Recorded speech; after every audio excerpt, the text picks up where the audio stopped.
Bonjour. Nous allons maintenant voir comment on peut faire le point mignon en dentelle d'Alençon. Donc le principe est assez simple. Nous avons d'abord un rang de rempli complet fait de brides torsatées, puis une alternance de 3 brides non brodées et de 3 brides brodées avec une bride torsadée.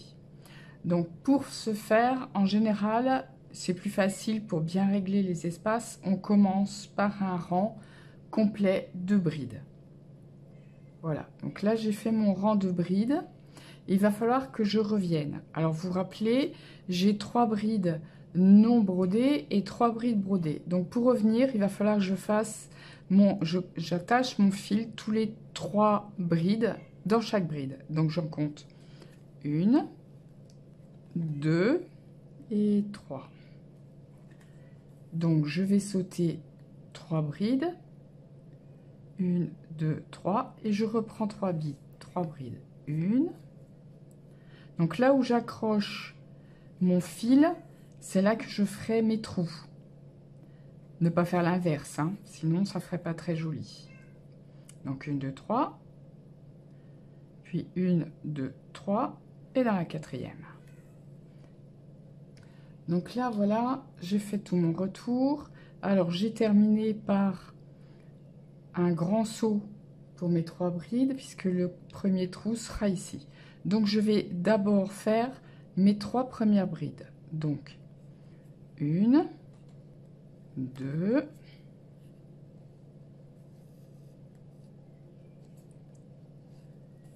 et 3. Et donc là, je vais sauter 1, 2 et 3 mailles. Et me faire la bride suivante dans la 4e maille. Et j'en fais 3. 1, 2 et 3.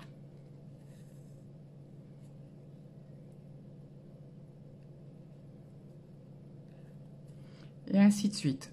Je saute 4 mailles, 3 mailles, et je fais dans la 4e. 1, 2, 3 et 4.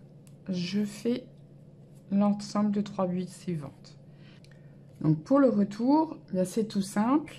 Je fais 2 ou 3 fois dans chaque trou. Je peux sauter les mailles suivantes et faire simplement 2 ou 3 fois, ou 2 ou 3 fois dans chaque trou et une fois dans chaque maille. Maintenant, il va falloir que je fasse mon rang suivant. Donc là, j'ai fait une petite erreur sur le fascicule que je vous ai donné, puisqu'en fait, il va falloir que je fasse une bride dans chaque maille existante, mais 4 brides dans les trous, et non pas 3 comme je vous l'ai indiqué.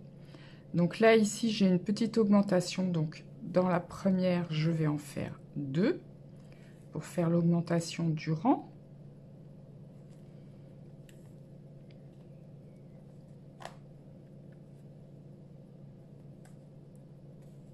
Puis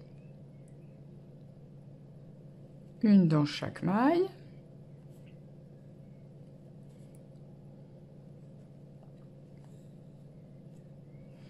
Et enfin 4 dans le trou. 1,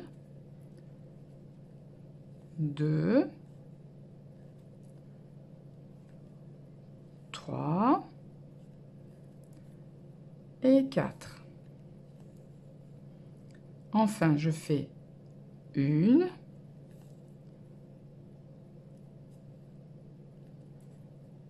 2, puis de nouveau 4. 1,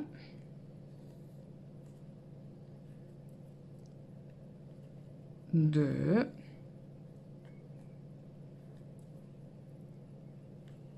3 et 4.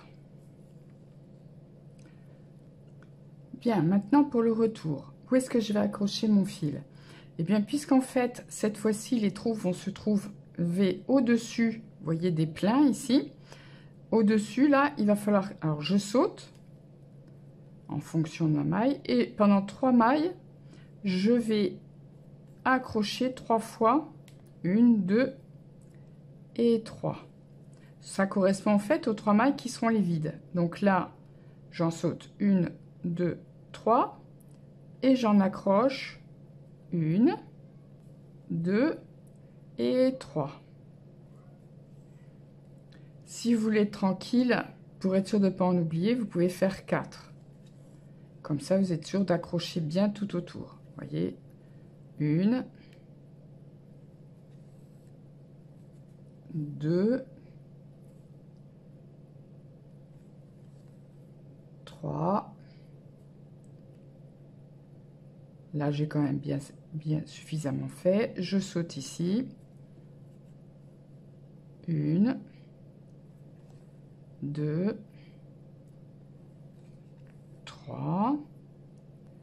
Maintenant, il va falloir que je fasse attention pour le redémarrage, ne pas faire n'importe où.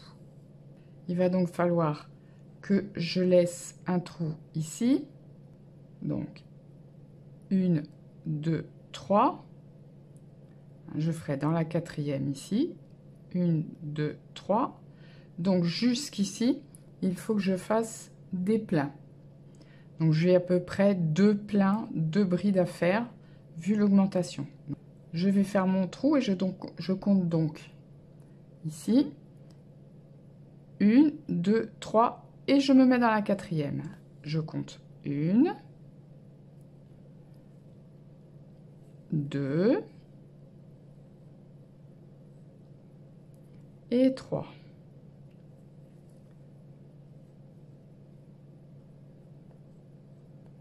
Maintenant, j'en compte 4. Donc 1, 2, 3 qui ne sont pas remplis et je me mets dans la 4e. 1,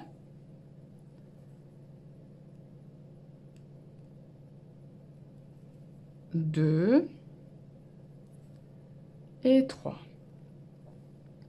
Donc je continue comme ceci jusqu'au bout. Je reviens comme je l'ai fait tout à l'heure, donc avec 3 retours accrochés dans chaque trou. Si vous le voulez, vous pouvez faire un retour ou pas dans les brides, ici. Et ce dont il faut faire attention surtout, c'est ce décalage, c'est-à-dire de bien faire au rang suivant. Donc le rang suivant, ça sera un rempli. Et quand on fait de nouveau le rang des trous, de bien le décaler pour que les pleins soient au-dessus des trous et les trous au-dessus des pleins. Et c'est ça qui va vous donner votre point mignon. Eh bien, bonne dentelle!